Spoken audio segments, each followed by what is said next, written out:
Leer en la forma en que escriben los apóstoles modernos, que nunca fueron nombrados por Cristo, que nunca presenciaron la resurrección de Cristo, que nunca han levantado un muerto, que nunca han cegado la vista de aquellos que tuercen el Evangelio y que sus curaciones son temporales y que muchos, sin conocer de la palabra de Dios, también podrían hacerlas. Ellos nos muestran el camino equivocado que muchos han tomado. Los únicos apóstoles que instituyó el Señor fueron los 12 apóstoles, como ahora muy bien leyó el hermano Olger, los que instituyó el Señor Jesucristo. Y después de ahí, ninguno de los apóstoles instituyó en cada iglesia otros apóstoles, sino que los que fueron instituidos en cada iglesia que estaba en cada ciudad fueron ancianos o pastores o obispos, nada más, para dirigir la iglesia.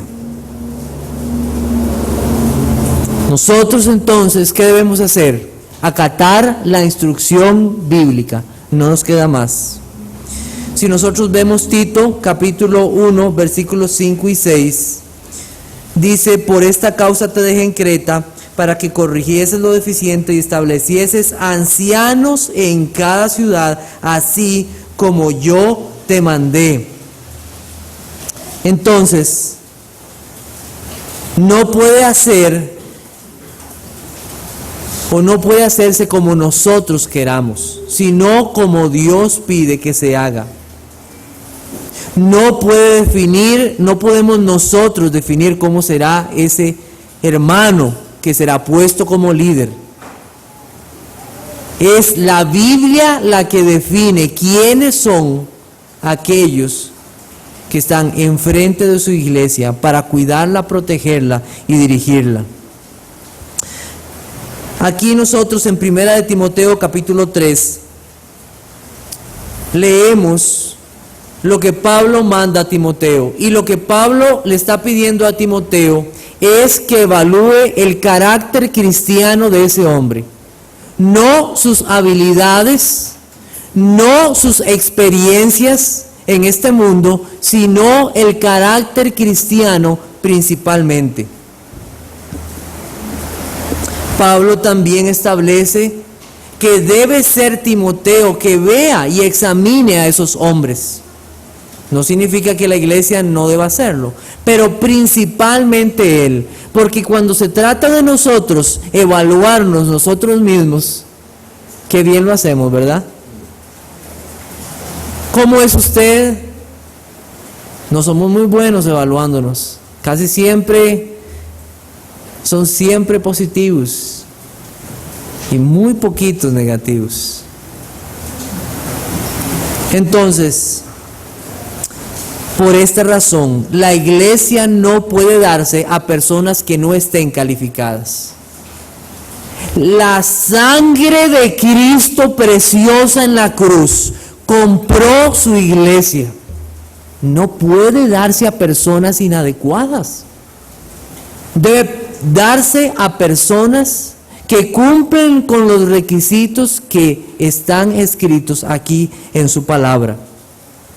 Si un hombre no cumple estos requisitos, no debe ser considerado en ese momento. Puede ser que más adelante, si los cumple, o si hubiese un pastor que los tuvo, pero que ahora no los tiene, debe abandonar su cargo como pastor. Y debe tener la humildad para reconocer que no anda adecuadamente si no se arrepiente y cambia.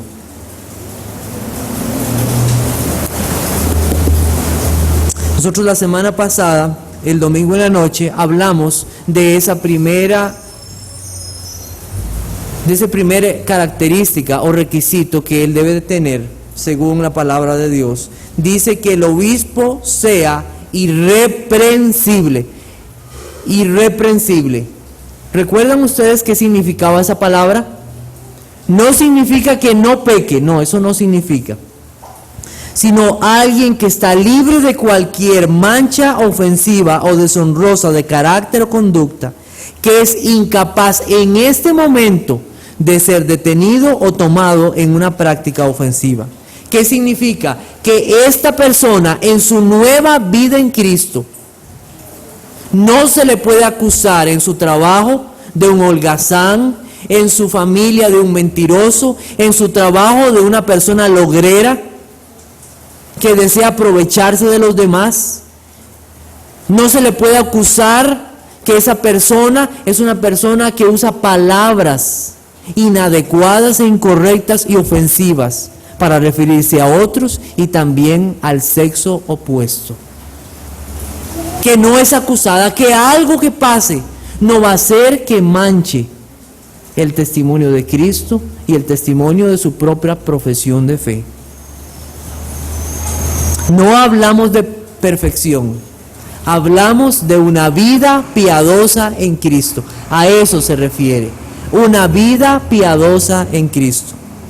Eso fue lo primero que hablamos. En segundo lugar, nosotros hablamos el domingo en la noche de que fuera marido de una sola mujer. Si ustedes pueden ver, ahí dice marido de una sola mujer. No dice mujer de un solo marido.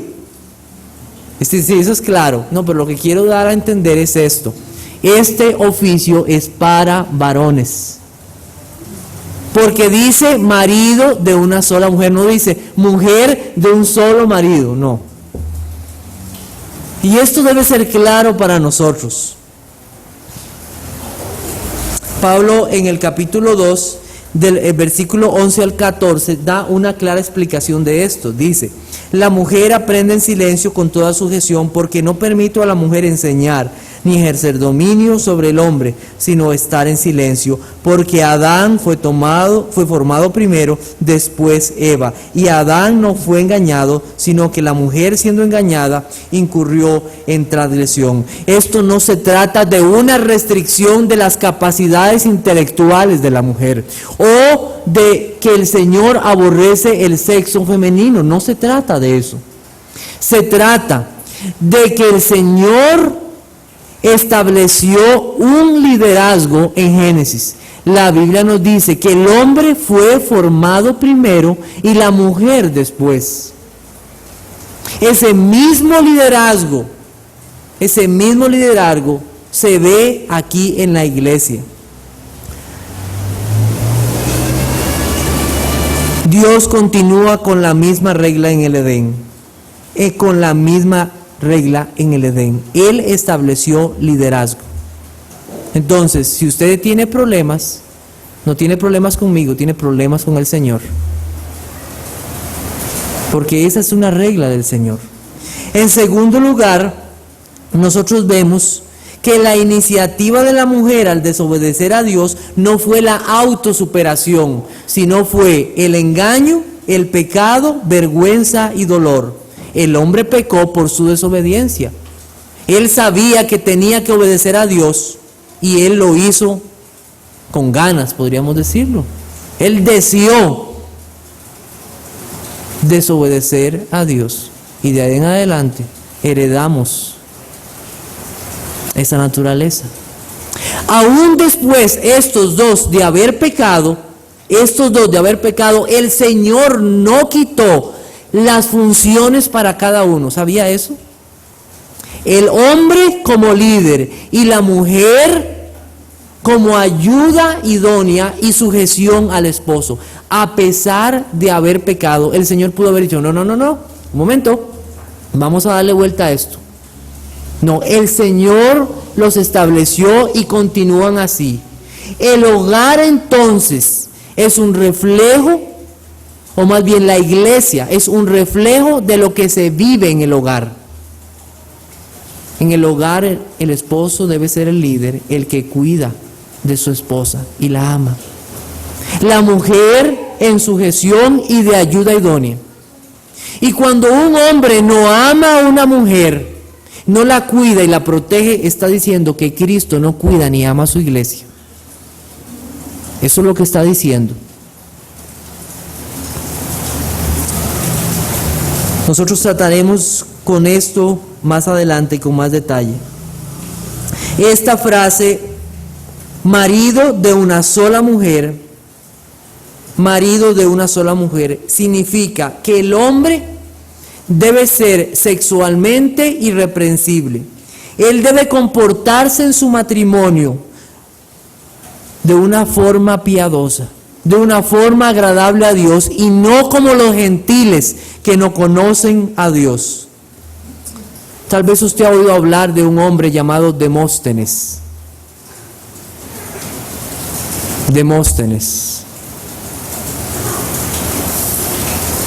No es el nombre de una caricatura o de algún... No.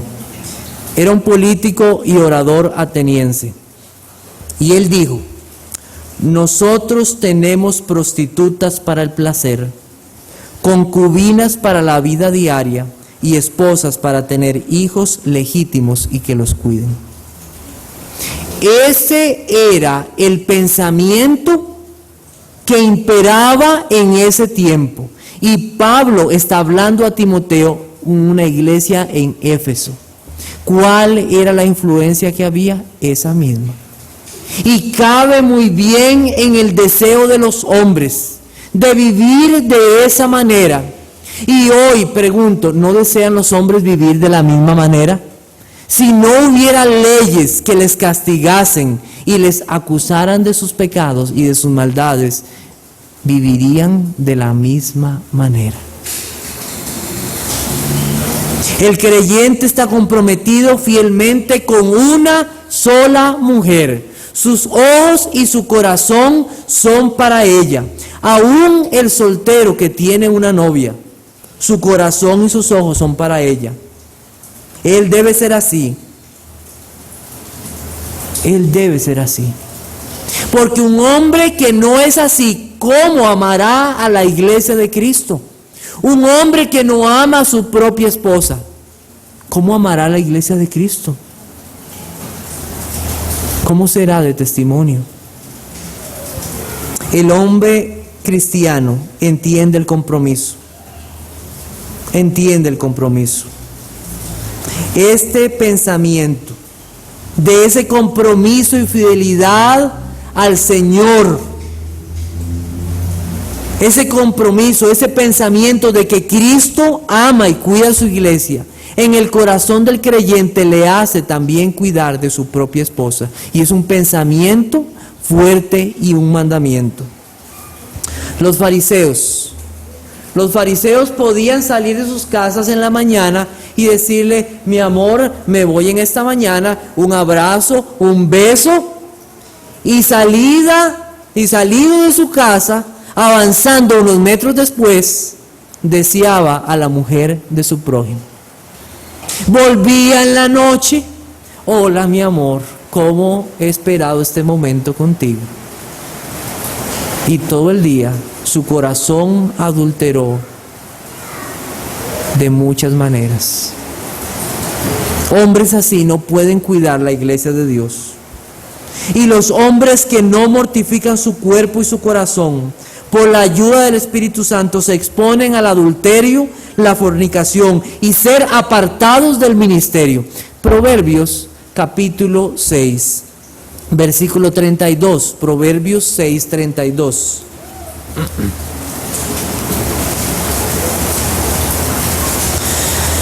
Mas el que comete adulterio es falto de entendimiento. Le hace falta un tornillo.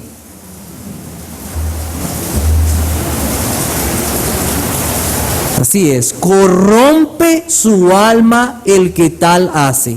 Heridas y vergüenza hallará, y su afrenta nunca será borrada. Qué macho que soy yo con 2 mujeres. Algunos con más, ¿verdad? No, el Señor te llama falto de entendimiento, vergüenza, afrenta. Nunca será borrada. Nunca será borrada. Si se es un anciano casado, o si no lo es, él debe ser sexualmente irreprensible. Sus deseos deben estar atados a la obediencia a Cristo. ¿Qué debe hacer? Debe aborrecer cualquier película, revista, lugar o práctica que pueda hacer que peque sexualmente. Te pregunto, ¿podrías tú pensar, hombre, en este momento, en algún lugar, una revista, un momento que ha traído problemas a tu vida? De esas cosas debemos de arrepentirnos y pedir perdón al Señor. Un pastor debe cuidarse también de reuniones con mujeres a solas. Yo solamente recomiendo las reuniones con mujeres en lugares públicos para pastores o donde hay personas a la vista, y preferiblemente que su esposa o su mamá tenga conocimiento de esa reunión. Si ustedes pueden ver aquí a mi lado, yo puse o mandé a pedir que pusieran unas ventanitas en esos cuartos. ¿Por qué creen? Si yo tengo que tener una reunión con una hermana en algo privado, yo quiero que haya una ventana que cualquiera pueda venir y fijarse. Y si ustedes recuerdan, el hermano Steve en muchas ocasiones cuando tenía que reunirse, siempre lo hacía ahí atrás donde había ventanas y una puerta donde otros pudieran ver. Cuando un hombre hace un currículum para un trabajo,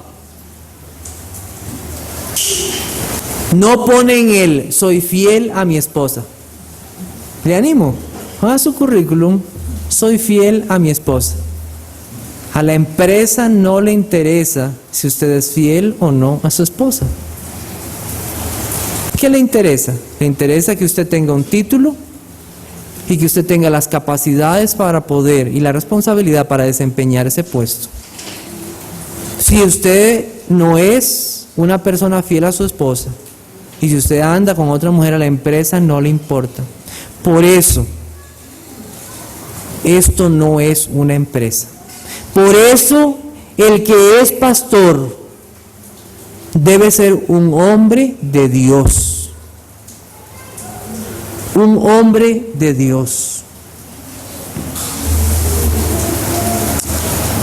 Para terminar este requisito, deseo hacerlo con el comentario que cita Alexander Strauch. Él dice lo siguiente: en casi cada congregación cristiana, las leyes de Dios en relación con el matrimonio, divorcio, la sexualidad, las diferencias de género están siendo descartadas y reemplazadas por la aceptación de las prácticas humanas más corruptas. Entre los líderes cristianos, el adulterio y otros pecados sexuales han llegado a niveles epidémicos. Entre los clérigos difícilmente se consideran como cuestiones importantes. Como la revista Time, una revista muy importante en Estados Unidos, acertadamente describe el campo religioso de hoy en día y cita: las denominaciones que una vez no toleraban ministros divorciados, ahora se encuentran debatiendo si aceptar ministros que son lesbianas reconocidas. Eso es lo que está pasando. Eso es lo que está pasando. Marido de una sola mujer. Pero vamos a continuar. ¿Qué más dice acerca de esos requisitos? 1 Timoteo capítulo 3. 1 Timoteo 3. 1 Timoteo 3 dice, versículo 2, pero es necesario que el obispo sea irreprensible, marido de una sola mujer, y después dice sobrio, sobrio. En griego la palabra es nepalios, y se refiere a la sobriedad mental. Indica control de sí mismo, que tiene un juicio equilibrado y libertad sobre los excesos debilitadores o la conducta sin control. Es una persona estable, prudente, controlada y despierta. Aún es una persona que tiene una mente libre de apuros y confusiones. Y una de las formas en que nosotros vemos esta palabra asociada, sobrio, se refiere a las personas que se cuidan de los excesos o del licor. Si nosotros vamos a Proverbios capítulo 31, vamos a encontrar que una madre da un consejo a su hijo, un consejo muy sabio.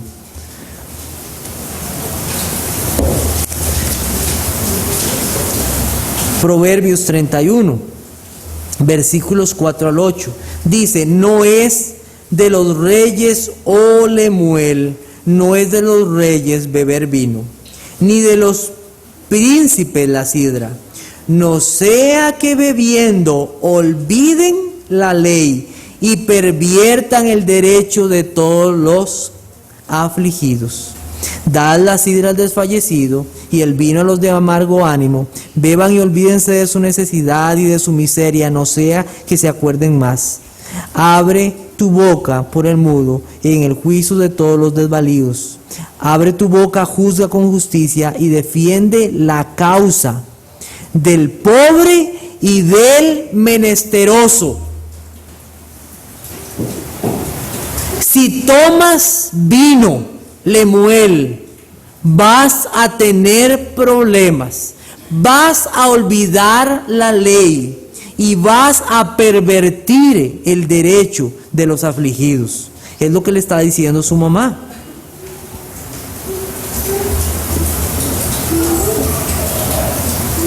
El asunto de esto es que el licor es algo temporal, ¿sabía?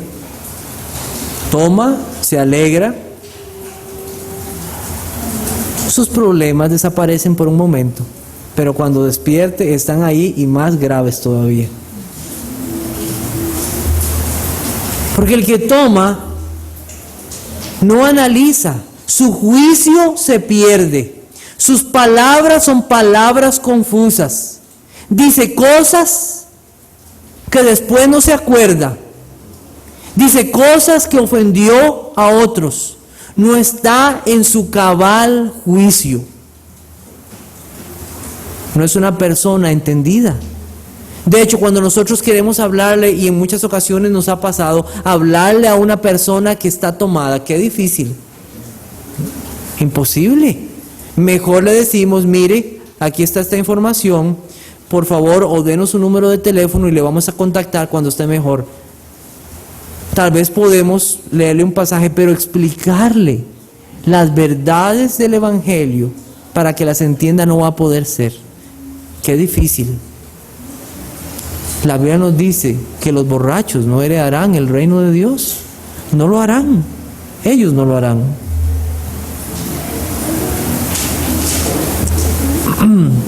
Yo diría que ser sobrio es una virtud. Es una virtud que tiene todo aquel que ha sido enseñado por la gracia de Dios. ¿Usted se acuerda de Tito, aquel pasaje que aprendimos? ¿Qué nos ha enseñado la gracia de Dios? ¿Qué nos había enseñado? Nos había enseñado, ¿verdad?, que nosotros debemos de alejarnos de la iniquidad, de los deseos mundanos, y vivir en este siglo como sobria, justa y piadosamente. ¿Recuerdan eso? Es una virtud de aquellos que han sido enseñados por la gracia de Dios. Si nosotros vamos a Proverbios capítulo 2, versículos 6 al 10. Proverbios capítulo 2, versículos 6 al 10. Porque Jehová da la sabiduría, y de su boca viene el conocimiento y la inteligencia. Él provee de sana sabiduría a los rectos, es escudo a los que caminan rectamente, es el que guarda las veredas del juicio y preserva el camino de los santos. Versículo 9. Entonces entenderás justicia, juicio y equidad y todo buen camino, cuando la sabiduría entrare en tu corazón y la ciencia fuere grata a tu alma. Es Un regalo del Señor a aquellos que han sido enseñados por la gracia de Dios y que llenan sus corazones de la sabiduría de Dios. Ellos, como dice el versículo 9, entienden justicia, juicio, equidad y todo buen camino. ¿No es esto una persona sobria? ¿No se comporta así una persona sobria? Te pregunto a ti, ¿cómo éramos nosotros sin Cristo? ¿Qué decisiones que tomábamos? Nos metíamos en cuanto problema había. Tarjetas de crédito. A veces hablábamos a las personas y ni nos fijábamos lo que decíamos. Heríamos. Tomábamos decisiones sin pensar si ellas eran agradables a Dios o no. No había sobriedad en nuestras vidas, para nada. Éramos llevados por iras y enojos y contestábamos airadamente sin importarnos las consecuencias. A mí no me importa, esto es lo que yo pienso y va y va. También podemos hablar de la sobriedad de una persona seria, que tomas las cosas serias. No estamos hablando de que es una persona amargada o triste, no, estamos hablando de que no es un payaso. Una persona sobria también nos habla de una persona que considera la seriedad del trabajo que Dios lo ha mandado a hacer. ¿Cuál es ese trabajo? No es cuidar y apacentar la grey del Señor. Y pregunto, ¿es eso una payasada? Para nada. Es un trabajo serio. Y nosotros, en nuestra vida cristiana, debemos ser serios con aquellos compromisos que el Señor nos ha pedido. ¿No debemos de todos vivir de esta manera? La vida cristiana no es una payasada. Es una cosa bien seria, porque pertenece al Señor Dios Todopoderoso.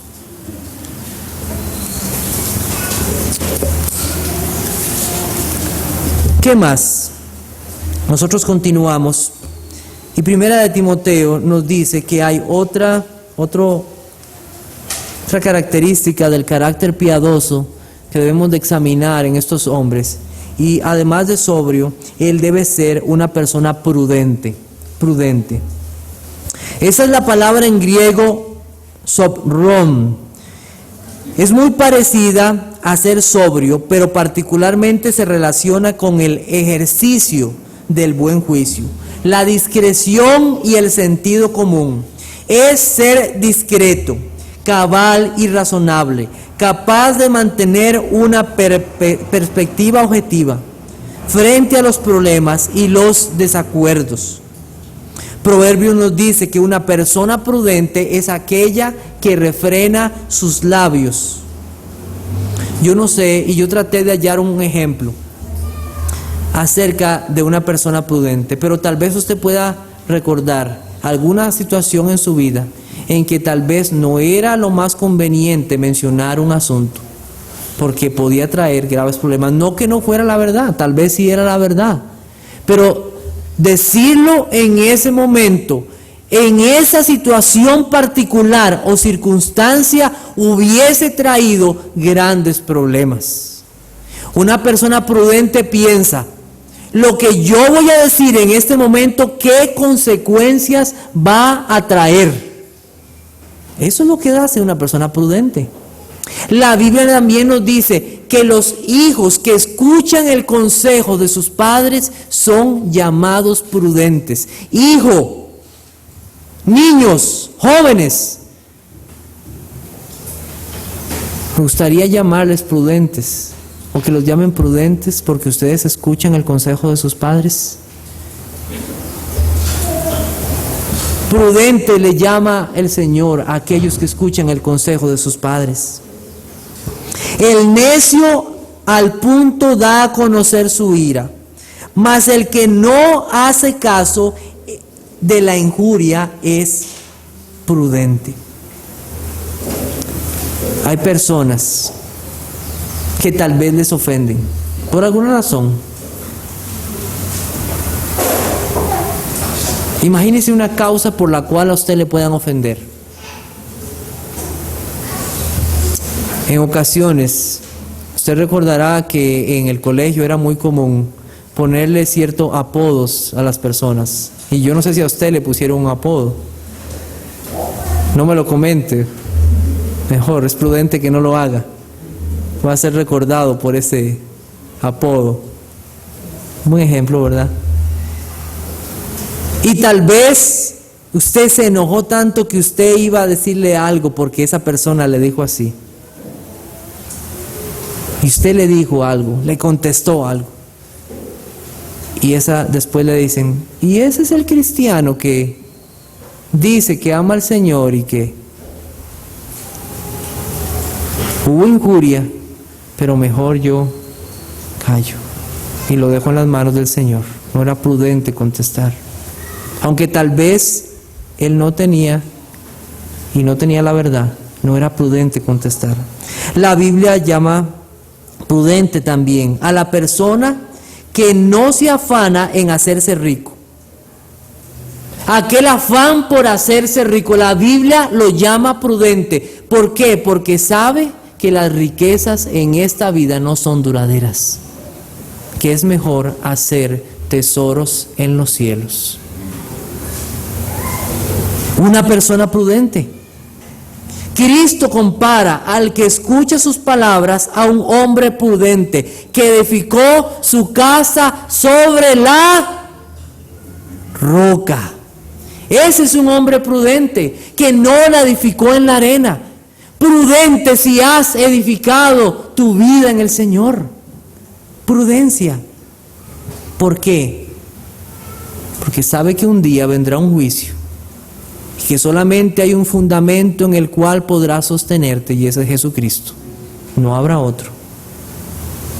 La prudencia es un requisito esencial de la mente para una persona que debe ejercer una gran dosis de discreción práctica en el manejo de las personas y sus problemas. Imagínense que yo como pastor comience a comentar las cosas que ustedes en secreto me han comentado. Hermano, ore por mí porque tengo una lucha con esto. Y muchas personas han sufrido por eso, ¿sabe? Que han tenido la confianza con otro hermano de ir y contarle algún problema de su vida para que ore, pero ese ore se convirtió en un chisme para toda la iglesia. Prudencia. Si alguien me comenta algo así, es para que yo ore y pida al Señor por esa situación y haga lo posible por exhortar y edificar a ese hermano. Es cuidarse de cómo se van a decir las cosas, cuidarse de cómo se dicen las cosas. Te pregunto, ¿te cuidas tú de cómo dices las cosas? ¿O lo primero que se te viene a la mente, eso es lo que sale? Cuídate, porque de la abundancia del corazón habla la boca. ¿Cuántos hay así? Y después andan en terribles problemas tratando de decir, mire, es que yo no quise decir eso. Prudencia. No es impulsivo, piensa antes de actuar, tiene una mente ordenada y disciplinada. Quiero invitarlos a buscar Filipenses capítulo 4, versículo 8. Filipenses capítulo 4, versículo 8. ¿Qué hay en su mente? Dice, por lo demás, hermanos, todo lo que es verdadero, todo lo honesto, todo lo justo, todo lo puro, todo lo amable, todo lo que es de buen nombre, si hay virtud alguna, si hay algo digno de alabanza, en esto pensad. Su mente está ocupada, por lo tanto es prudente. Nosotros encontramos también otra palabra para el obispo. Esa palabra es decoroso.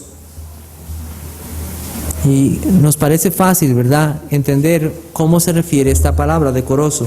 La palabra es cosmios. Cosmios. ¿A alguien le suena como qué? Como cosmios. Cosmios. ¿Cómo qué suena esa palabra?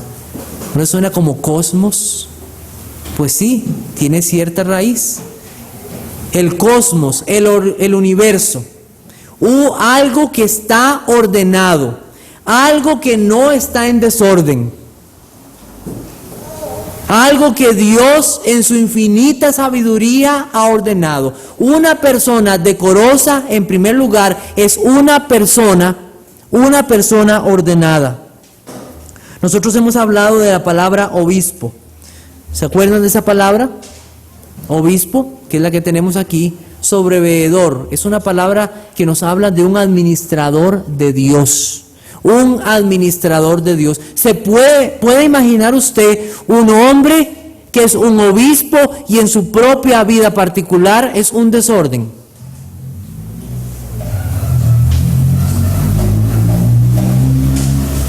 Yo tengo lucha con esto, hermanos. Tengo lucha con esto. ¿Tiene usted lucha con esto?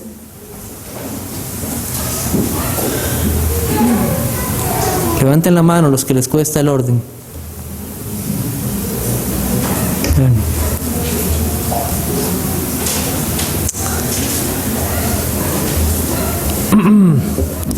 Una persona desordenada no puede guiar a otros. La palabra también se usa para describir el comportamiento exterior y el vestido. Si nosotros vamos a 1 Corintios capítulo 12, 1 Corintios capítulo 12.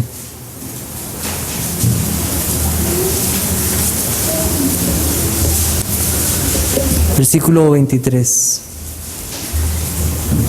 Y aquellos del cuerpo que nos parecen menos dignos, a estos vestimos más dignamente, y los que en nosotros son menos, ¿ven la palabra?, decorosos, se tratan con más decoro. ¿A qué se refiere esto?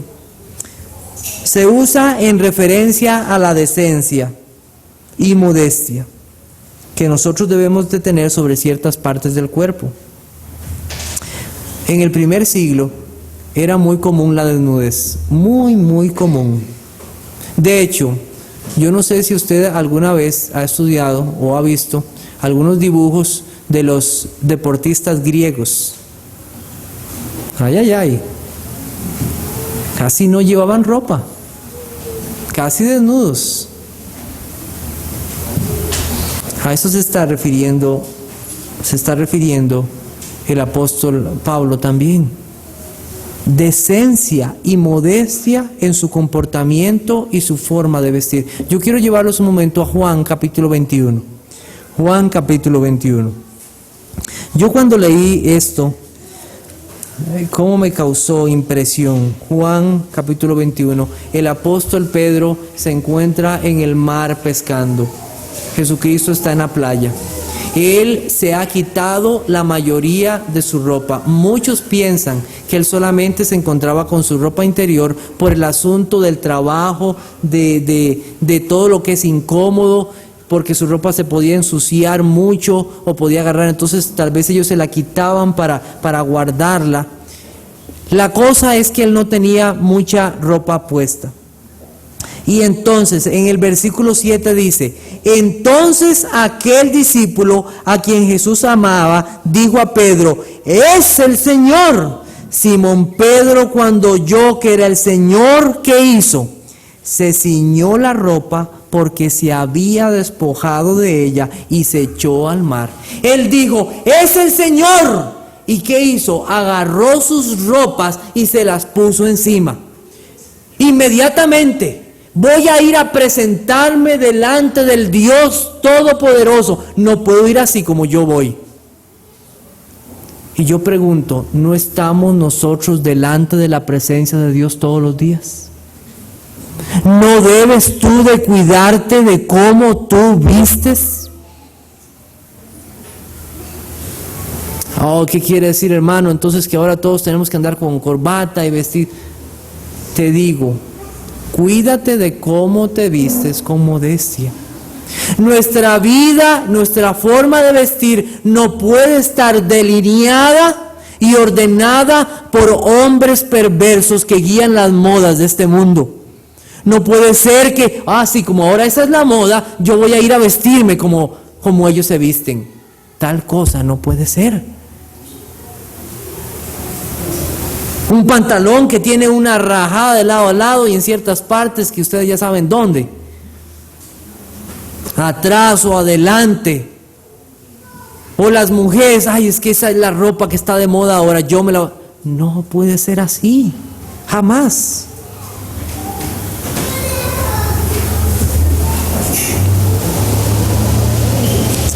Tales cosas no deben de ser así. Eso muestra una vida desordenada, una vida que no tiene orden en Dios.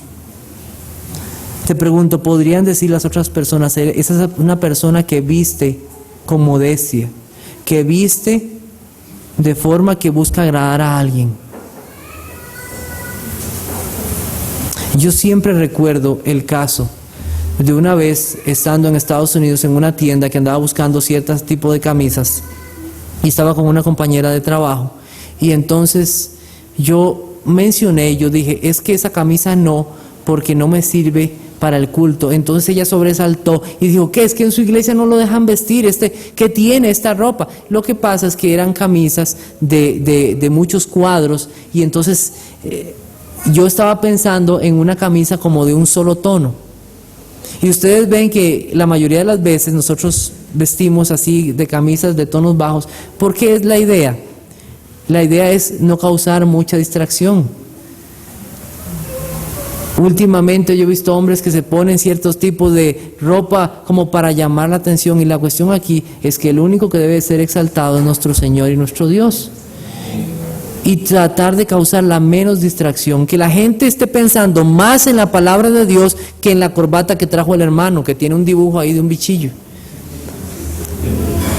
Y no estoy diciendo que sea mala, estoy diciendo que nos preocupamos en darle a Dios toda la gloria, aún en nuestra forma de vestir y de vivir. Podrían pensar los otros, a mí me gustaría imitar a esa persona. Podría decir tu hija, mamá, yo quiero imitarte como tú te vistes. Y a veces me preocupa mucho que ciertas niñas visten casi como visten sus mamás. Cuídate de esas cosas. La otra palabra que nosotros tenemos es la palabra hospedador. La palabra hospedador. La palabra hospedador viene de la palabra filoxenos, filo o fileo, amar o amante. Se refiere a una persona que ama los extraños. Filos, fileo y la palabra senos se forma de estas dos palabras. Senos, extraño, filos o fileo, amar. Y significa un amante de extraños. Un amante de extraños. Es una virtud cristiana. Vamos a buscar Romanos capítulo 12, versículo 13. Romanos 12, 13. Romanos 12, 13 dice: compartiendo para las necesidades de los santos, practicando la hospitalidad. También nosotros, si vamos a Primera de Pedro, capítulo 4, versículo 9. Primera de Pedro, capítulo 4, versículo 9. Dice: hospedaos los unos a los otros sin murmuraciones. Pedro manda aquí que los cristianos sean hospedadores, sin ninguna murmuración. En muchas ocasiones los creyentes tenían que hacer largos viajes, no eran como ahora, que usted coge el bus y rapidito está allá. Antes los viajes no eran así, o eran a pie, o eran en carreta, y eran viajes largos. En ocasiones tenían que buscar una posada, un mesón para quedarse. Escuché de un relato de hace mucho tiempo de un hombre preguntándole a otro: ¿en cuál posada nos vamos a quedar hoy? Y el otro le contestó: en la que tenga menos pulgas. Porque era así. No son los hoteles que nosotros nos imaginamos ahora, con agua adentro, con con una cama bien ordenadita, con un lugar, eran lugares feos. Y aquellos creyentes que viajaban predicando el Evangelio necesitaban un lugar donde quedarse. ¿Y qué era mejor buscar? El hogar de un creyente para poder quedarse. Era lo mejor. Muchas veces había huérfanos, muchas veces eran viudas que necesitaban un lugar para estar, porque era eso o quedarse en la calle. Nosotros vemos en 2 de Timoteo capítulo 1, versículo 16. 1:16. Nos habla Pablo de un hombre, dice, 2 de Timoteo 1:16, tenga el Señor misericordia de la casa de Onesíforo, porque muchas veces me confortó y no se avergonzó de mis cadenas. Un hombre que cuidó de él y le protegió en medio de tantas situaciones. Un hospedador es una virtud de todo creyente, pero debe de ser más visible aún en los pastores. El Señor me ha bendecido de muchas maneras. Cuando yo estaba en la casa con mi mamá, muchas veces yo deseé poder estar un rato con un hermano, pero era la casa de mi mamá y no había mucho espacio. Después el Señor nos proveyó a través de mi suegra un lugar, un apartamento un poco más cómodo. Yo recuerdo que en una ocasión yo invité al hermano Steve con su familia a la casa y le pregunté al hermano, ¿le gustaría descansar? Y él dijo, está bien, hermano. Entonces yo le dije, bueno, hermano, la única cama que tengo es esta, que es la cama de nosotros. Entonces él se recostó ahí para descansar un poco, siempre gustaba descansar un poco. Me fui para el área de la cocina y cuando vi estaba Cristina, Seth, Stacy, todos así en fila, así de forma transversal. Entonces siempre recordamos ese momento. Por la misericordia y la bondad del Señor, ahora tenemos una casa un poco más grande y tenemos la posibilidad de poder invitar a otros y quedarse con nosotros ahí en la casa. Y ha sido una gran bendición del Señor poder hacer esto. Ser hospedador, particularmente un servidor, y le dice a él que él debe ser hospedador. ¿Qué hace esa persona? Se preocupa por ella. En muchas ocasiones ellos venían con los pies cansados y aún de lavar sus pies, de preocuparse por la comida, de preocuparse por muchas cosas. Pedro más bien dice, ustedes hospeden y háganlo sin murmuraciones. Sin murmuraciones. Muchas veces no tenían dinero para pagar, no tenían dinero para aportar, a veces solamente tenían para el viaje. Ay, ahí viene otro, échele más agua a la sopa. Sin murmuraciones. No debe haber dolor en sus corazones, sino un gozo por hospedar los unos a los otros. Le pregunto, ¿tiene la posibilidad usted de invitar a otros a su casa? Hospedador. Y cuando yo pensé en esto, yo dije, aquí hay algo interesante, porque el hospedador muchas veces no está solo, sino que necesita de una esposa. Él debe ser hospedador y él debe trabajar para cuidar y proteger. Pero también necesitará la ayuda de una esposa. Y muchas veces cuando los hombres se casan no piensan si su novia es una mujer que le gusta atender a otros. Ay, esa muchacha no sirve, pero no le gustaría ni servir ni un plato a otro. Todo que le sirvan. No se levanta para nada. Debe también serlo. Yo quiero contarles la anécdota de una mujer llamada Idelette. ¿Saben quién era Idelette? Era la esposa de Juan Calvino. A pesar de su pobre salud, porque estaba bien enferma, era Ideled la que traía paz y orden a la casa de la calle del Cañón. Cuando estaba bien, ella misma recibía al mar de visitantes que llamaban a la puerta. A muchos alimentó y hospedó, aun estando ella enferma. La casa de Calvino estaba abierta a los huéspedes. Tu hospitalidad en el nombre de Cristo es conocida por toda Europa. Alguien escribió 2 años antes de que Ideled muriera. ¡Qué mujer! ¡Qué mujer más especial! Ella nunca pensó, ay, ahí viene otro, ¿y ahora? Adelante, adelante. Tal vez, yo entiendo, usted no tiene un esposo creyente y para usted va a ser mucho problema hospedar a alguien.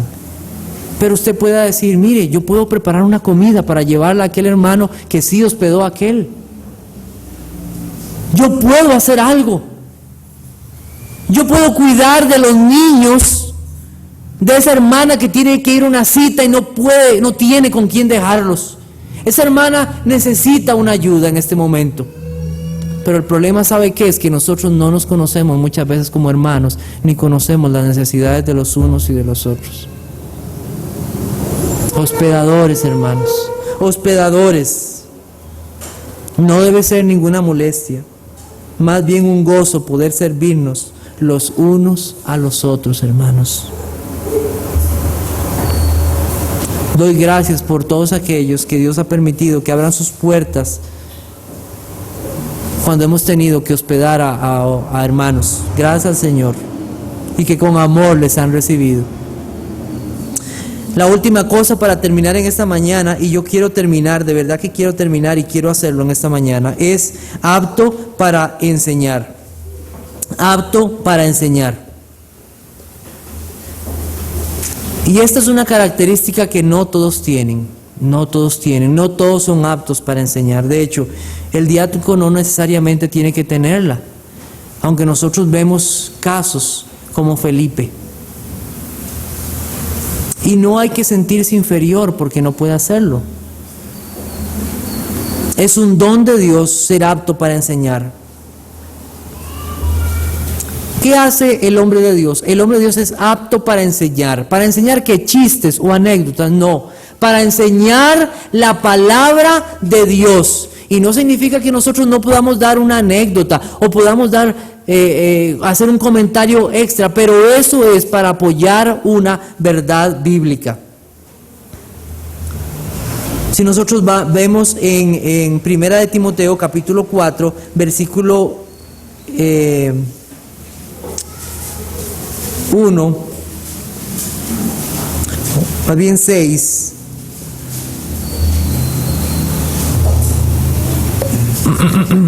dice lo siguiente.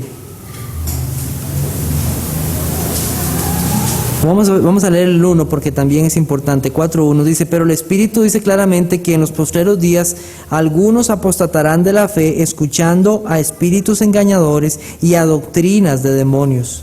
Nosotros también vemos en el versículo 16, ten cuidado de ti mismo y de la doctrina, persiste en ello, pues haciendo esto te salvarás a ti mismo y a los que te oyeren. Si nosotros entendemos bien lo que estaba pasando que Timoteo se iba a enfrentar a hombres que estaban enseñando cosas que no era la palabra de Dios. Si nosotros vemos capítulo 1, versículo 4, ni presten atención a fábulas y genealogías interminables que acarrean disputas, más bien que edificación de Dios, que es por fe, así te encargo ahora. Eran falsos maestros que no entendían que la ley era útil, no entendían la doctrina del pecado, no entendían que hay un solo mediador entre Dios y los hombres, Jesucristo hombre. No entendían que la iglesia debe ser columna y baluarte de la verdad. No lo entendían. Eran hombres que enseñaban otras cosas, pero no enseñaban la palabra de Dios. Si la iglesia es columna y baluarte de la verdad, entonces los pastores son sus pilares. Un obispo debe poder entender la doctrina apostólica. Primera de Timoteo capítulo 6, versículo 3. Dice, si alguno enseña otra cosa y no se conforma a las sanas palabras de nuestro Señor Jesucristo y a la doctrina que es conforme a la piedad, ¿qué debe hacer él? ¿Qué debe hacer él? Versículo 5 al final, apártate de los tales. Tito capítulo 1, versículo 13 más bien, dice lo siguiente. Este testimonio es verdadero, por tanto, repréndelos duramente para que sean sanos en la fe. Él debe poder tener enseñanza bíblica para defender la verdad bíblica. Debe poder hacerlo. Es apto para enseñar. Esto incluye 3 elementos básicos: conocimiento de las Escrituras, disposición para enseñar y habilidad para comunicar. No se trata de ser un orador elocuente. Hay personas que tienen una habilidad para hablar. Es increíble.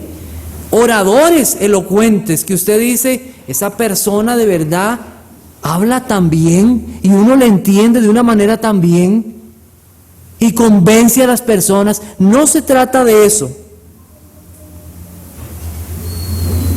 O de un conferencista dinámico. Es un hombre que conoce la palabra de Dios y es capaz de enseñarla a otros. Un maestro de clase no necesariamente es un pastor, pero un pastor sí debe ser un maestro. Y deberíamos llamarlo pastores maestros. Un pastor debe enseñar. Es importantísimo. Conocimiento de las Escrituras. Tito capítulo 1, versículo 9 dice lo siguiente: retenedor de la palabra fiel tal como ha sido enseñada, para que también pueda exhortar con sana enseñanza y convencer a los que contradicen.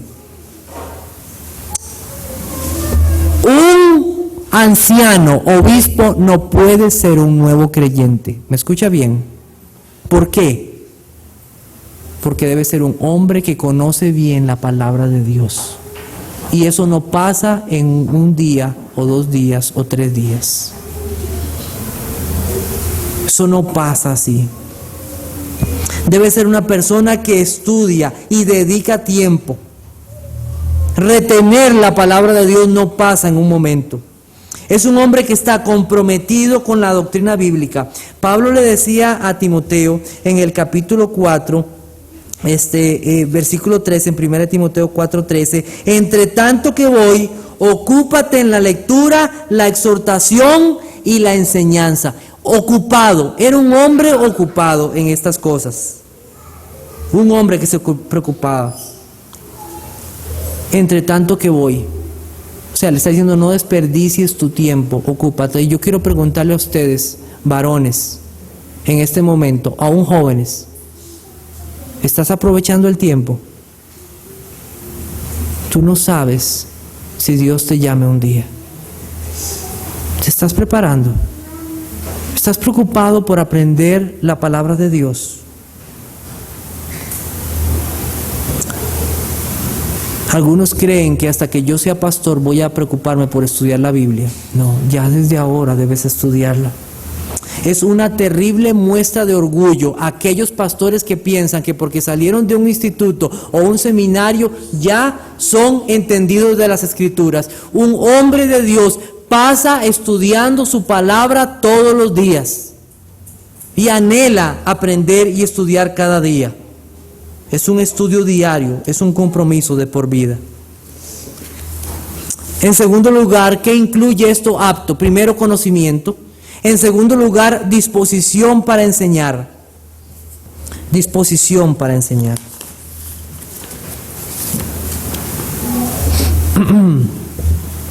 Una disposición para enseñar.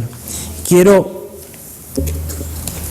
decirles, antes quiero mencionar algo. Es un hombre que se ha dedicado al estudio de las Escrituras. ¿Por qué? Porque él debe razonar inteligentemente y discutir lógicamente los temas bíblicos.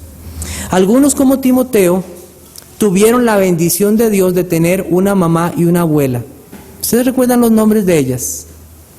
Loida y Eunice. ¿Sabe qué hicieron esas dos personas por Timoteo? Quiero que usted busque 2 de Timoteo 3:15. ¿Qué hicieron esas dos personas por él? Dice, y que desde la niñez has sabido las sagradas escrituras, las cuales te pueden hacer sabio para la salvación por la fe que es en Cristo Jesús.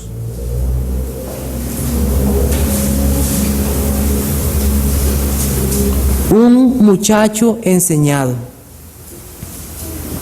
Sus familiares le enseñaron. Dice que la enseñanza de sus familiares y de Pablo habían dado fruto. ¿Cuál era ese fruto? La salvación por la fe. Un joven de unos 35 o 40 años, por eso yo estoy joven, sirviendo al Señor. Padres, yo les pregunto a ustedes, padres, ¿ustedes aman al Señor? ¿Ustedes aman la obra de Dios? Ustedes piden al Señor porque el Señor levante hijos, siervos para Dios. Entonces yo le digo, es una responsabilidad suya enseñar a sus hijos. Es una responsabilidad suya enseñar a sus hijos. 1 hora de madre piadosa vale más que 1 mes de sacerdote. 1 hora de madre piadosa. Necesitamos padres y madres que enseñen a sus hijos del Dios de Abraham, del Dios de Isaac, del Dios de Moisés, del Dios de Elías. Necesitamos padres y madres que enseñen a sus hijos acerca de Jesucristo. Necesitamos padres y madres que cuando sus hijos ya sepan leer y escribir, enseñen a sus hijos el catecismo, preguntas y respuestas sencillas acerca de las verdades bíblicas. Cuánto bien haremos por nuestros hogares, por nuestra propia vida espiritual y por la de ellos para salvación. ¿Salvación de quiénes? Salvación de Elena, salvación de Esteban, salvación de Israel, salvación de Jonathan, de Diego, de Abigail, de Joshua, de Sofía, de Josué, de Amy, de Sebastián, de Michael, de Valeria, de Jason. Son niños de nuestra iglesia.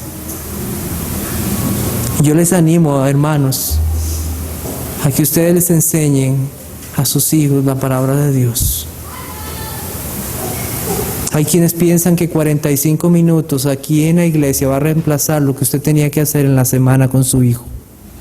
Abuelitas, enséñenle a sus hijos, a sus nietos. Enséñenles. Tomen tiempo para explicarles las verdades bíblicas.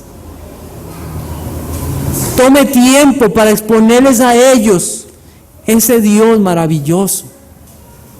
Consigan figuras, láminas si son necesarias para explicar mejor, pero háganlo. Memoricen junto a ellos la palabra de Dios, memorícenlas. Y joven, ¿qué estás haciendo tú? ¿Qué estás haciendo tú? Aprovecha tu tiempo. Lee la palabra de Dios, lee la confesión, que es un buen sumario de doctrina. Apréndela y estudia. Estudien la palabra de Dios. Aprendan de un pasaje cómo yo debo de alejarme de un pecado. El Dios que habla ahí, ¿qué me está diciendo Dios en este pasaje? Hay quienes aprenden mucho a través de la predicación, pero hay otros que necesitan más tiempo junto a su Biblia. Nosotros aquí tenemos una biblioteca y usted en su casa hay algunos que ya han comenzado a hacer una biblioteca. Por favor, hermanos, que estudiemos la palabra de Dios. Hay hombres como Charles Spurgeon o Juan Bunyan. Ustedes saben que Charles Spurgeon nunca fue a un seminario. Él se preocupó para que otros estuvieran en un seminario.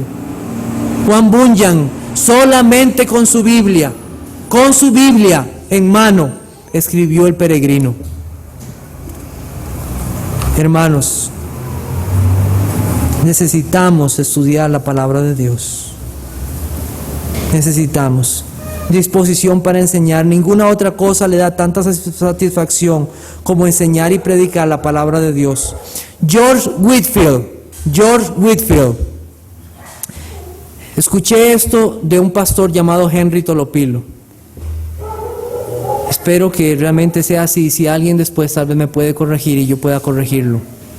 El último día de su vida, ese gran predicador, el día en que murió, la gente del pueblo se dio cuenta que él llegó a cierto poblado. La gente le tocó a la puerta. Por favor, predícanos la palabra de Dios. No me siento muy bien. Le rogaron que por favor le predicara. Y predicó por 3 horas, el último día de su vida. Terminó de predicar, se fue a su cuarto, iba con su vela con la vela subiendo las gradas. Por favor, predícanos la palabra de Dios. Y por 2 horas volvió a predicar la palabra de Dios y después murió. Disposición. ¿Ustedes recuerdan al hermano Steve? Henry. Yo fui un día a su casa, fui a su cuarto donde él estudiaba y lo encontré lleno de libros, sabiendo que iba a morir, y me dijo: hermano, aquí estoy estudiando. Voy a recordar ese día por el resto de mi vida. Es un hombre que libremente desea estudiar. Es un hombre que nadie lo fuerza a estudiar. Apto, que tiene buen ánimo, con deseos, toma el tiempo para explicar las Escrituras. La Biblia nos cuenta de Pablo, que estaba predicando un día y dice que había un muchacho en una ventana. Después de la predicación, porque se extendió, ese muchacho se durmió y se cayó de la ventana y cayó. Pablo fue, lo recogió y fue resucitado por el Señor. Y yo dije: se termina esto, porque otro que pase esto se cae. ¿Y sabe qué pasó? Pablo siguió predicando hasta el amanecer.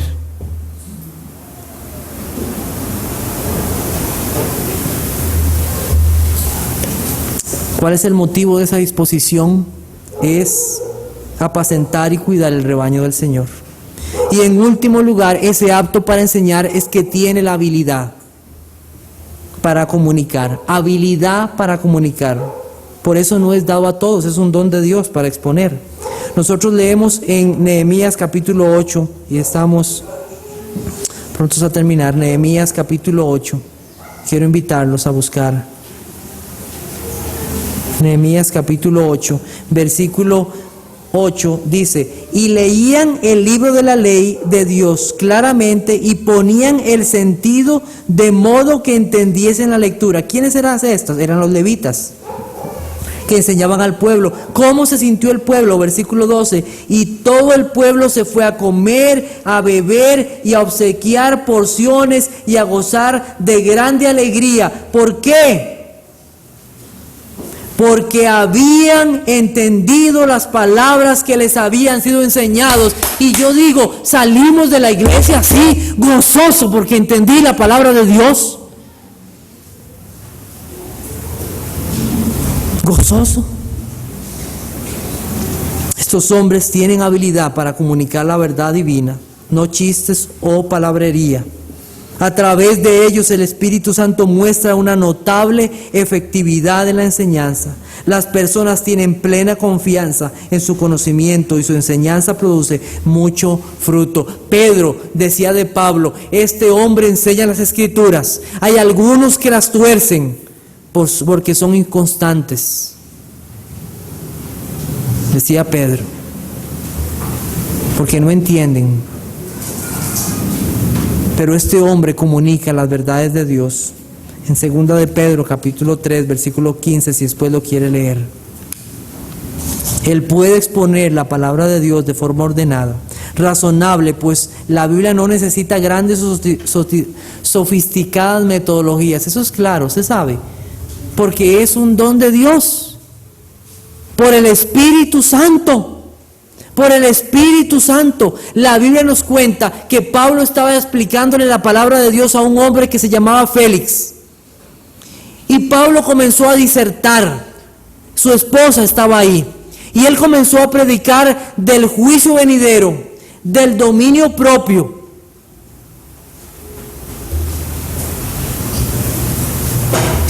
¿Y sabe qué hizo? Ay, tenía miedo, huyó. Nosotros también leemos más adelante que él le predicó a un hombre que se llamaba Agripa. Y él le decía: yo no estoy loco y hablo la verdad. Yo no estoy loco. Te estoy exponiendo la verdad de Dios. Nosotros vemos a Jesucristo explicando la palabra de Dios. ¿Por medio de qué? De parábolas sencillas, para que la gente pudiera entender de una forma práctica las verdades del Evangelio. Un maestro debe tener la capacidad de mostrar las Escrituras como si hablara a niños. Y yo por eso trato a veces de usar palabras sencillas y a veces es difícil por la profundidad, pero un maestro debe tener la capacidad de enseñar aún como si fueran niños, y conforme vayan creciendo, aplicar más conocimiento. Tal capacidad no es otra cosa que la obra del Espíritu Santo, ya que un hombre puede prepararse lo mejor posible y tener grandes habilidades, pero no servir para nada. ¿Por qué? Juan 14:26 dice lo siguiente: mas el Consolador, el Espíritu Santo, a quien el Padre enviará en mi nombre, Él os enseñará todas las cosas y os recordará todo lo que yo os he dicho.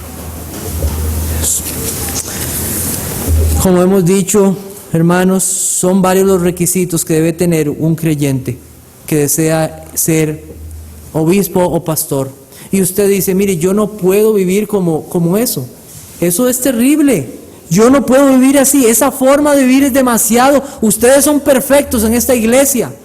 Ustedes quieren personas perfectas. Porque esto no solamente es para un pastor irreprensible,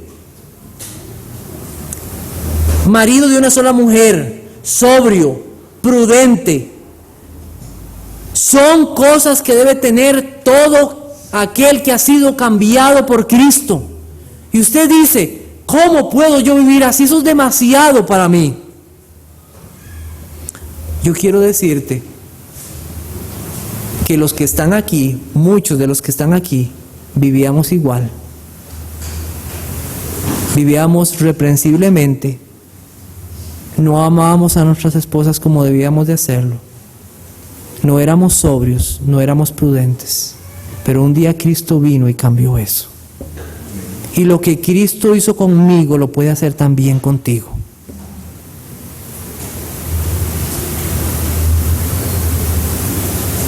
De modo que si alguno está en Cristo, nueva criatura es. Las cosas viejas pasaron, he aquí, todas son hechas nuevas.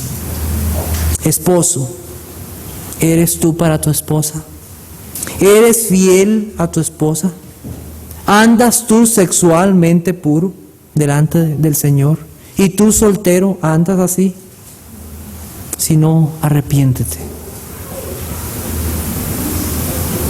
¿Buscas tú agradar al Señor en tu forma de vivir, en tu forma de vestir, en las palabras que salen de tu boca? Cuídate, sé prudente y sé sobrio. Y para terminar, yo fui extranjero y peregrino. Un día el Señor me recibió. Efesios capítulo 2 dice lo siguiente. Efesios capítulo 2, versículo 12 al 19. En aquel tiempo estabais sin Cristo, alejados de la ciudadanía de Israel y ajenos a los pactos de la promesa, sin esperanza y sin Dios en el mundo. Pero ahora en Cristo, vosotros que en otro tiempo estabais lejos, habéis sido hechos cercanos por la sangre de Cristo.